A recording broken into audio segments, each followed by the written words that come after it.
అంటే మీరు తెలుసు, మీరు మొదటి నుంచి ఉన్నారు, మీ అబ్బాయే మాగంటి గోపీనాథ్. ఇట్లాంటి సందర్భంలో మాగంటి గోపీనాథ్ మొదటి భార్య మాలినీదేవేనా? మాలిని. మీరు మాలినీదేవేనా? ఎవరికి సపోర్ట్ చేస్తున్నారు?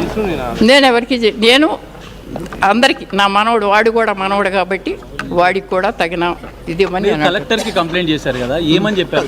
మీరు ఏం చెప్తారు? ఒకటి మొదటి భార్యగా మాలినీదేవి గానే మీరు చూసారా స్టార్టింగ్ లో? అంటే మా మాటల్లో ఏం చెప్తారు? అవును, మాలినీదేవి కదా మొదటి భార్య. మరి సునీత అంటే ఎప్పుడు వివాహం జరిగింది, అసలు ఏంటి వివాదం? వివాహం నేను చేయలేదు. వివాహం నేను చేయలేదు. అంటే సునీతతో మీరు వివాహం చేయలేదు, మాలినీదేవితో మీరు వివాహం చేశారు. మాటల్లో చెప్పండి. అవునండి. ఎప్పుడు, ఏ ఇయర్ లో గుర్తుందా మేడం? ఎవరికి? మీకు ఏ ఇయర్ లో గుర్తుందా మాలినీదేవితో మ్యారేజ్ వివాహం? మాగంటి గోపీనాథ్ గారికి వివాహం చేయలేదు. వచ్చింది 98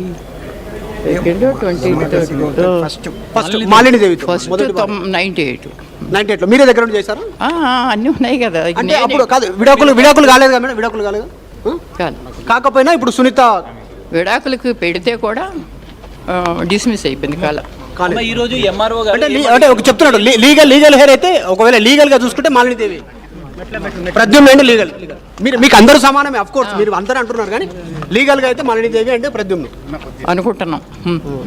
మరి ఈ రోజు ఎంఆర్ఓ గారు ఏం అడిగారు, మీరు ఏం చెప్పారు? ఏం అడగల ఆయన, కాగితాలు ఏమైనా కావాలి అవి ఏం చేసుకోమన్నారు. మీరు ఏం ఆధారాలు చూపించారు?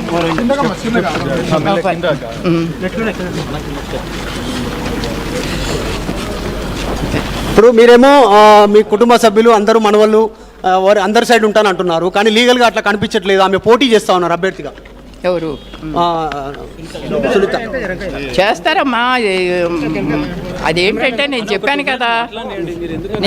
కదా మంచి ఒక కుటుంబం అంటే కుటుంబంగా ఉండాలి. పోటీ చేస్తున్నారో ఏమో నాకు తెలీదు, నేను చూశాను మీ అందరికి మళ్ళీ. అంతేకాని ఇప్పుడు పార్టీ వాళ్ళు కానీ మరి సునీత అన్నావిడ కానీ వీళ్ళెవరు కూడా అమ్మా సునీత పోటీ చేస్తుంది, ఈవిడైనా నేను పోటీ చేస్తున్నాను, పెద్దదాని నువ్వు ఉన్నావు మన మాట ఉండాలి కదా. మీ దగ్గరకు రాలేదు, మీతో మాట్లాడలేదు అస్సలు. మాగంటి చనిపోయిన తర్వాత కూడా మీతో మాట్లాడారా? మాట్లాడలేదు. చనిపోయిన తర్వాత కూడా ఎందుకు? అంటే ఏమైనా ప్రాబ్లం? మాగంటి గోపీనాథ్ లైఫ్ లోకి ఎట్లా వచ్చారు అది తర్వాత చేద్దామండి. తర్వాత అయితే ఒక టాపిక్ నుంచి ఒక టాపిక్ అయిపోయింది. ఇప్పుడు ఈ టాపిక్. సో మీరైతే చివరిగా ప్రద్యుమ్న కోసం అండ్ మాలినీదేవి కోసం ఉంటారా అని కాదు, నేను నా మనవడి కోసం నేను ఉంటానయ్యా. ఓకే, ఎందుకంటే వాడు చాలా అన్యాయం అయిపోయాడు. ప్రద్యుమ్న అన్యాయం అయిపోయాడు. అంటే ఎట్లా అన్యాయం జరిగింది అంటారు? తండ్రి లేకపోతే అన్యాయం కదా. ఆ స్థానం ఆక్రమించుకున్న తర్వాత వాడికి ఎక్కడ ఉంది? వచ్చాడా అంటే ఏదో తండ్రి మాట్లాడుకుంటున్నాడు పైన. నేను తల్లిని, నేను వెళ్ళగలిగానా? నేను అక్కడ కొడుకుని అట్టాగా మాట్లాడు. ఇప్పుడు అన్యాయం కదా. బిడ్డ తండ్రి లేకుండా అటువంటి బిడ్డ పెరిగితే అన్యాయం కదా. అది చచ్చిపోయి ఇప్పుడు నేను అతను ఉన్నంతసేపు నేను పట్టుకోవాలి, ఎందుకు తండ్రి బాధ్యత ఉంది కాబట్టి. అతను చచ్చిపోయిన తర్వాత నేను పట్టుకోవాలా వద్దా మీరు చెప్పండి. ప్రద్యుమ్నతో టచ్ లో ఉండేవాడా మేడం? మాగంటి ప్రద్యుమ్నతో మాట్లాడేవాళ్ళ? ఎప్పుడు మాట్లాడుకునే వాళ్ళో తెలియదు. ఫోన్ లో నాకేం తెలుస్తుంది? అంటే 25 జనవరి నాకు చెప్పాడు, నువ్వు వాడికి ఏమైనా చేయాలంటే చేస్తానమ్మా, నేను టచ్ లోనే ఉన్నానా నాకు చెప్పాడు. అది నాకెట్లా తెలుస్తుంది? నేను కాదు, వాడు కూడా 60 ఏళ్ళాడు, ఇంక నేను ఎక్కడ కూర్చోబెడతాను అయ్యాళ్ళు.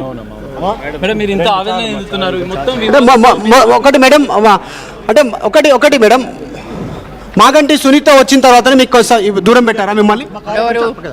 మాగంటి సునీత అంటే? అవును కాదండి, అక్కడ సునీత వచ్చిన తర్వాత కూడా 2 సంవత్సరాలు మా ఇంట్లో కలిసే ఉన్నారు, తర్వాత వచ్చేసారు. అప్పటి వరకు అక్కడే వాడి 43 సంవత్సరాలు అంతా కలిసే ఉన్నాం. సునీత మీతో మాటలు లేవు మేడం? ఇప్పుడు లేవు.